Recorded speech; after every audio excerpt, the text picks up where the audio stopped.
230kg 소녀, 비만을 이유로 10명의 청소년에게 고문당해 사망.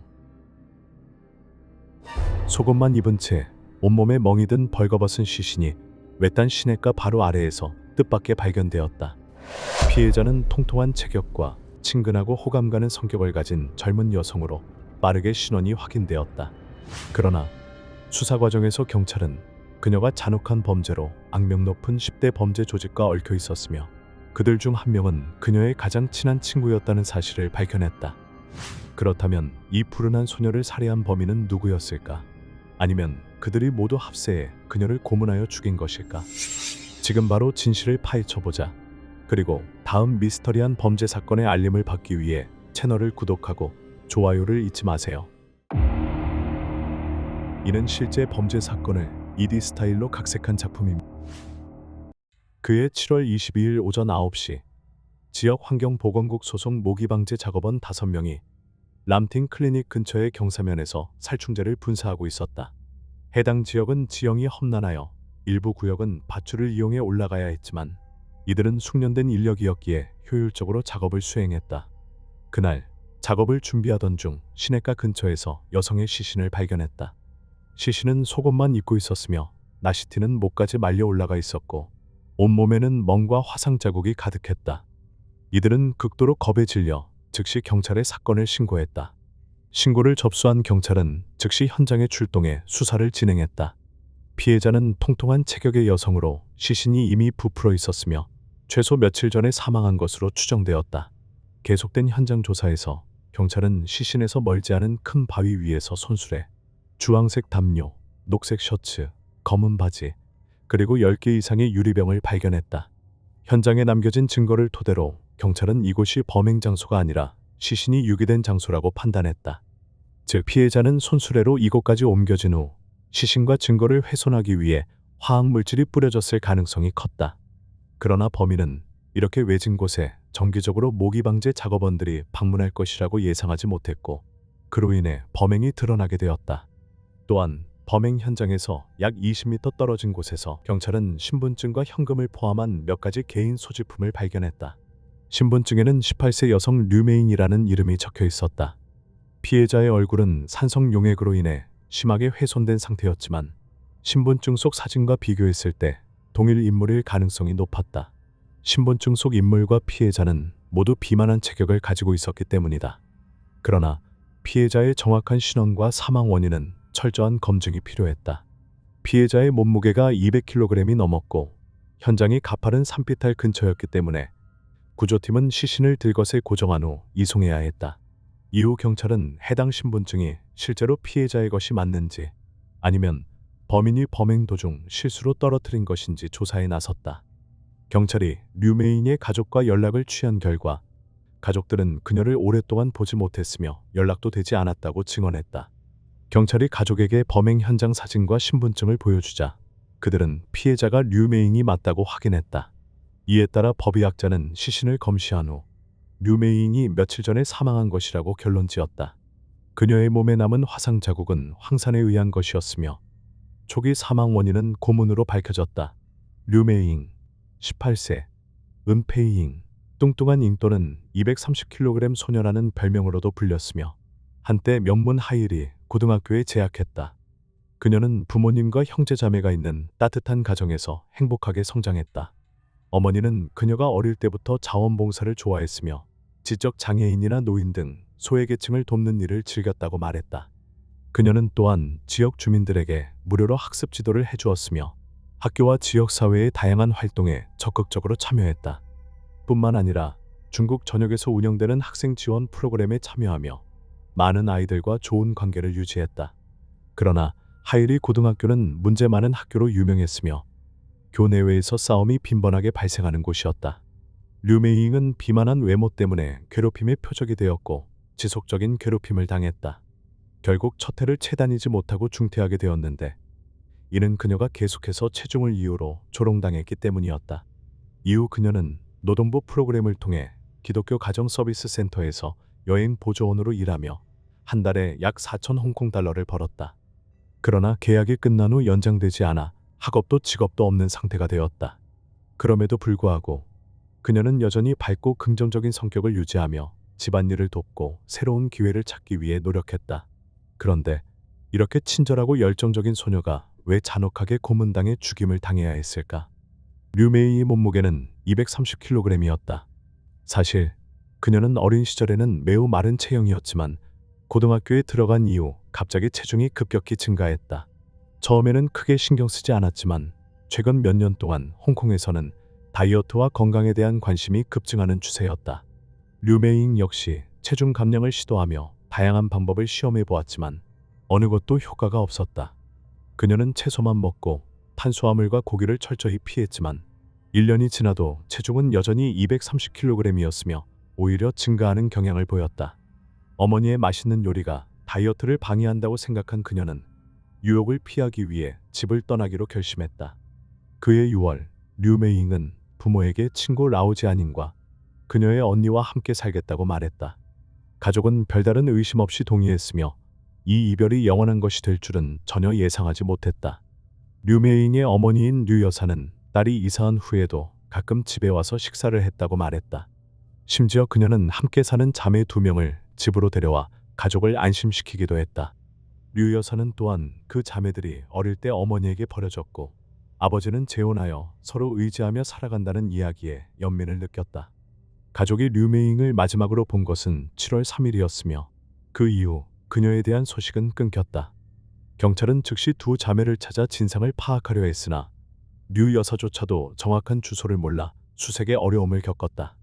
다행히 해당 지역은 크지 않았고 건물도 6채뿐이었기 때문에 경찰은 빠르게 13층 3호 아파트에서 자매의 거처를 찾아냈다.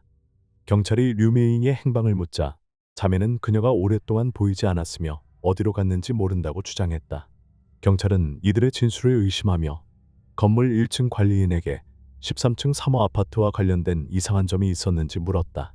관리인은 해당 아파트에 낯선 사람들이 자주 드나들었으며 7월 중순경 몇몇 남성이 대형 TV 상자를 손수레에 실어 운반했던 일을 기억했다.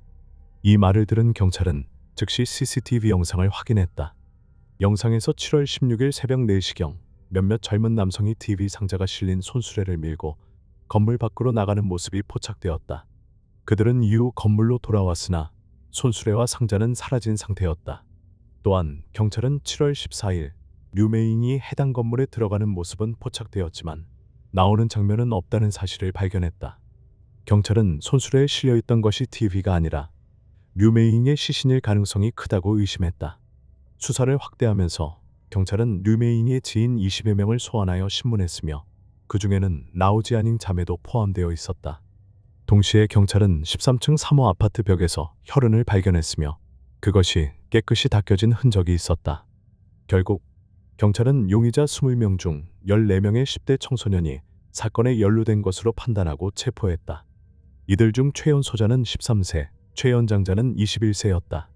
경찰은 최초 범행 장소가 13층 3호 아파트이며 그곳이 14명의 갱단 멤버들의 집결지였다고 결론지었다. 조사 결과 체포된 14명 중 대부분이 전과가 있는 것으로 드러났다. 가장 나이가 많은 21세 두전이는 강도, 밀수, 마약 거래 등의 전과가 있었으며 라오지 아닝은 그의 여자친구였다. 또 다른 용의자인 18세 황징두이는 과거에 유죄 판결을 받고 교화소에서 복역한 적이 있었으며 15세 파나오웨이는 폭행 전과가 있었다. 충격적으로 14세 리누이스는 이미 성매매 관련 범죄 기록이 있었다. 이들은 모두 반항적인 문제 아들이었는데 그런 류메잉이 왜 이들과 어울리게 된 것일까? 이 10대들은 류메잉을 직접 알지 못했으며 단지 그녀가 라오지아닝과 친구라는 이유로 존재를 알게 되었다. 류메잉은 라오지아닝의 집으로 이사한 후 처음으로 이들과 만나게 되었다. 어린 시절부터 사회적으로 고립되어 있었던 그녀는 절실히 친구를 원했고 라오지아닝처럼 이들과 어울리고 싶어 했다. 이전에 류메잉이 건물에 들어간 모습은 확인되었으나 나오는 장면이 없었으며 법의학 분석 결과 아파트 벽에서 발견된 혈흔은 그녀의 것이었다. 이쯤 되자 갱단 멤버들은 증거가 명확하다는 것을 깨닫고 하나둘씩 자백하기 시작했다. 추가 조사 끝에 경찰은 체포된 14명 중 4명은 범행에 가담하지 않았다고 판단했으며 여기에는 아파트 임차인이었던 라오지아닝의 언니도 포함되었다. 남아있던 10명은 류메잉을 죽일 의도는 없었다고 주장했다. 그들은 다음과 같다. 두전이 21세 갱단 리더, 황징두이 18세, 리너이스 14세, 파나오웨이 15세, 우나오셴 18세, 라오지아닝 15세, 리이랑 15세, 예나오텐 14세, 쉐즈웨이 13세, 량 13세. 이들은 류메이잉이 성격이 나빴으며 마치 자신이 대장인 것처럼 행동하며 제멋대로 구는 것이 싫었다고 주장했다. 처음에는 그녀를 단순히 놀림감으로 삼아 외모에 대한 잔인한 말을 퍼부으며 조롱했다. 하지만 조롱은 점점 심해졌고 그녀에게 셔츠를 올려 배살을 드러내게 한 뒤 주먹과 발로 때리며 폭소를 터뜨렸다. 7월 11일 두젠위는 류메이잉이 돈을 훔쳤다고 비난하며 다른 사람들을 선동해 그녀를 폭행하도록 했다. 사흘 후인 7월 14일 그들은 류메이잉이 두젠위의 휴대전화를 훔쳤다고 거짓으로 몰아갔다. 그러자 무리는 그녀를 더욱 심하게 폭행하기 시작했으며 손뿐만 아니라 나무 막대, 슬리퍼, 허리띠 등 다양한 도구를 사용했다. 두젠위는 다른 사람들에게 류메잉을 붙잡으라고 지시한 뒤 권투 글러브를 끼고 그녀의 배를 반복적으로 가격했다. 라오지아닝은 심지어 류메잉의 배를 핥히고 긁기까지 했다. 류메잉은 휴대전화를 훔쳤다고 자백하며 폭행을 멈춰달라고 애원했지만 무리는 이미 이성을 잃었고 그녀의 간청을 무시했다. 류메잉이 너무 약해져서 서 있지도 못하자 그들은 그녀의 배를 짓밟고 머리를 유리 표면에 내리쳤다. 그들은 심지어 류메잉의 옷을 완전히 벗긴 뒤 숟가락을 그녀의 몸에 삽입했다. 더 끔찍한 것은 무리 중 3명이 밤새 돌아가며 그녀를 성폭행했다는 점이다. 7월 15일 오전 6시경 무리는 류메잉이 심각한 부상을 입고 거실에서 힘없이 쓰러져 있는 것을 보았지만 이를 무시한 채 아침을 먹으러 나갔다. 오전 9시쯤 그들이 다시 아파트로 돌아왔을 때 류메잉은 반응이 없었다. 몇몇이 그녀의 맥박을 확인했는데 매우 약했고 한 명은 심폐소생술 CPR까지 시도했지만 30분이 지나도 소용이 없었다. 여러 차례 시도했음에도 류메잉을 깨울 수 없었다. 일부는 병원으로 데려가자고 했지만 두젠위는 괜찮다며 이를 거부했다. 결국 심각한 부상으로 인해 류메잉은 그 자리에서 사망했다. 그러나 살인자들은 전혀 당황하지 않았다. 오히려 방 안의 에어컨을 낮은 온도로 켜서 시체의 부패를 늦추려 했다. 그들은 시신을 어떻게 처리할지 논의한 끝에 류메잉을 람팅 동물병원 근처의 산기슭으로 옮기기로 결정했다. 그들은 시신이 신원 확인되지 않도록 산성용액을 뿌릴 계획을 세웠다. 계획을 확정한 후 돈을 모아 산성용액 12병을 구매하고 DV박스와 손수레를 구할 사람을 정했다. 7월 16일 새벽 4시경 그들은 류메잉의 시신을 24인치 DV박스에 넣고 건물 밖으로 옮긴 뒤 병원 뒤편 산기슭으로 이동했다. 그곳에서 그들은 류메이의 얼굴과 몸에 산성용액을 뿌린 후 시신을 산 아래로 밀어 떨어뜨렸다. 범행을 마친 후 그들은 택시를 타고 범행 장소로 돌아와 아무 일 없다는 듯 일상생활을 이어갔다. 그리고 엿새가 지난 7월 22일 오전 9시 산기슭에서 해충 방역 작업을 하던 인부들에 의해 이 잔혹한 사건이 발견되었다. 그들은 결국 범행을 자백했지만 재판에서 가장 중요한 쟁점은 이들이 어떻게 이렇게 잔혹한 범죄를 저지를 수 있었는가였다.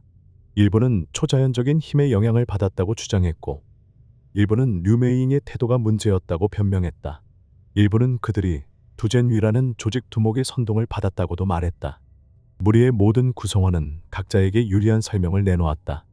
경찰은 류메잉 살해 사건의 전 과정을 알고 있었지만 여러 가지 상충하는 진술과 독립적인 증거 부족으로 인해 사건 해결이 어려웠다.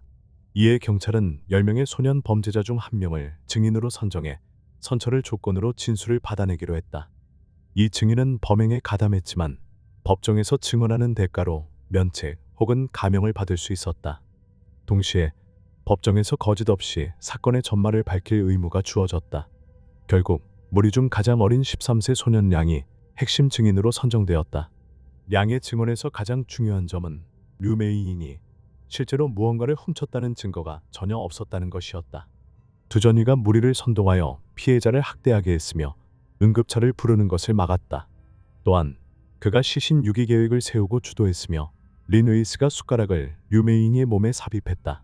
약 2년 후인 2006년 6월 1일 이 사건은 정식으로 고등법원에서 재판이 열렸다.